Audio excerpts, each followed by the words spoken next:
Ini konsep menolong agama Allah ini seperti apa maksudnya, Om? Takwa. Apakah dengan takwa kita menolong agama Allah? Yes. Salah satu menolong agama Allah itu patuh. Bagaimana mungkin kita menolong agama Allah kalau kita sendiri tidak patuh? Satu, patuh. Yang kedua, lakukan sunnah. Karena dia rasulnya. Kan agama itu tidak akan pernah disebut agama kalau tidak ada kitab suci. Ya, jadi orang yang ngaji itu menolong agama Allah.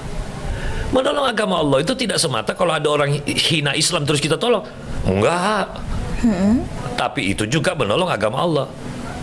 Jadi menolong agama Allah itu adalah ya tentu berdakwah, itu bagian. Tapi kalau kita sendiri juga perlu didakwahi, ya ayo kita saling. Makanya kan kembali kepada surah Al-Azhar itu ada watawasau bil haq, watawasau bis sabr.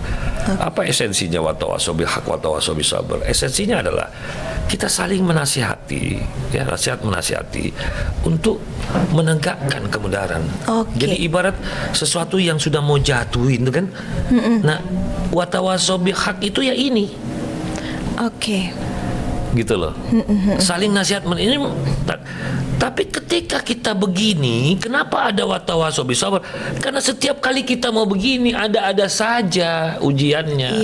Iya, betul. Makanya benar. Kenapa ada watawasau bis sabr? Iya, kenapa juga ada kalimat gini, Om? Mau berbuat baik itu setannya, ya Allah. Karena kan berbuat baik itu, berbuat baik itu adalah sesuatu yang paling dibenci setan.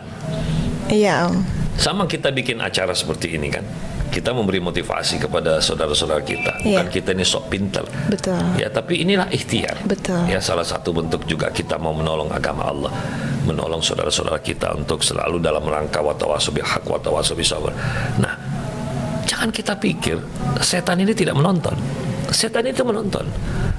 Ada setan yang memang dari bangsa jin yang sudah diskusi juga bikin acara podcast ya, atau menggoda orang-orang yang sedang bikin podcast untuk memfitnah kita. Ada itu.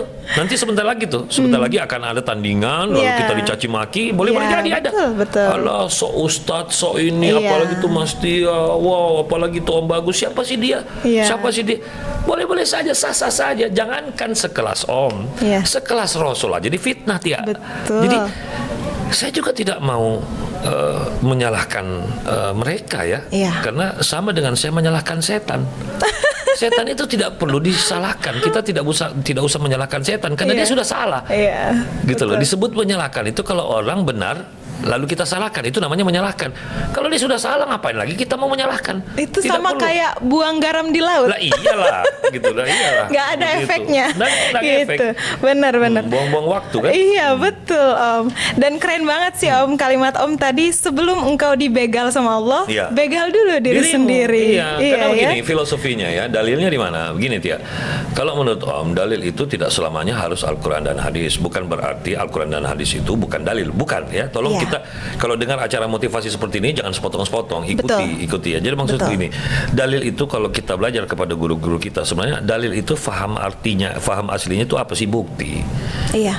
Sementara dalil itu kan ada dua, ada Al-Qur'an yang tersurat dan tersirat. Nah, sekarang ayat-ayat motivasi ini kan yang banyak tersirat, ya kejadian-kejadian yang merupakan tanda-tanda kebesaran Allah kita ungkap, lalu kita pertemukan dengan ayat-ayat yang tersurat.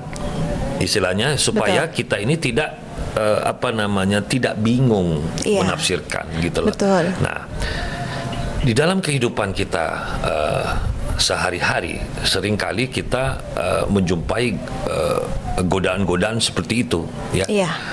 Di mana manusia lupa bahwa ketika dia berniat untuk melakukan kebaikan, setan-setan itu pada meeting. Gitu. Iya, benar. Mereka punya program khusus juga kan? Iyalah. Nah, oleh karena itu kita harus membaca alam semesta ini bahwa di luar juga orang-orang banyak yang tidak suka. Ya mungkin karena mereka merasa ya siapa sih ini orang? Kenapa sih dia yang harus begitu? Saya pikir begini, berbicara tentang Al-Quran itu ranahnya umat. Siapa saja. Karena dia merasa memiliki kitab suci itu. Iya, cuman Om Bagus mau kajiannya gitu-gitu aja. Ya inilah yang saya bisa. Iya. Ya kan? Inilah yang saya bisa. Inilah yang saya mampu. Iya. Kan Allah tidak menguji kita yang melebihi kemampuan kita. Kalau memang saya kemampuannya begini, inilah ujian saya harus menyampaikan ini. Iya. Apa yang saya tahu, daripada nanti saya masuk kuburan lalu saya dihimpit otak saya dengan pemahaman-pemahaman yang saya tahu tapi saya tidak sampaikan. Nah, ini yang berbahaya, Tia. Iya, benar Om.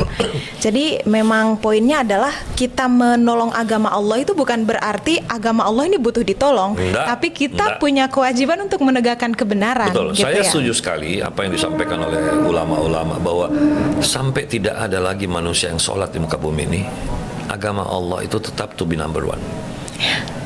Dan tidak akan berubah zat Allah. Yes. Walaupun sudah tidak ada lagi menyembahnya. Iya, tapi tahu diri juga kan ya, kita dong, sebagai ciptaan Tuhan gitu. Iya dong. Meskipun Allah nggak butuh dipuji, tapi itu. Masa ya nggak tahu balas budi banget ya. Makanya sama dengan ketika kita itu menghadapi orang-orang kaya ya, orang-orang kaya yang katanya sih tidak perlu lagi ditolong oleh temennya. Masa sih kita tidak datang menolongnya untuk mengingatkan dia? Iya. Karena pertolongan itu ya ada pertolongan yang memang haknya Allah. Ada pertolongan yang kita disuruh saling bantu sebenarnya. Betul. Ya, karena apa? Takutnya nanti kita salah kaprah karena kita setiap sholat kan membaca iyyaka na'budu wa iyyaka nasta'in, gitu loh. Itu ada kata hanya kepadamu aku menyembah dan hanya kepadamu aku memohon pertolongan. Jadi pada prinsipnya kalau menggunakan kata pertolongan itu sendiri memang hanya kepada Allah. Tapi kalau kenapa kita ini tetap menolong saudara kita, itu maksudnya itu membantu, bukan menolong. Kita mana bisa menolong orang. Betul, iya, betul Om.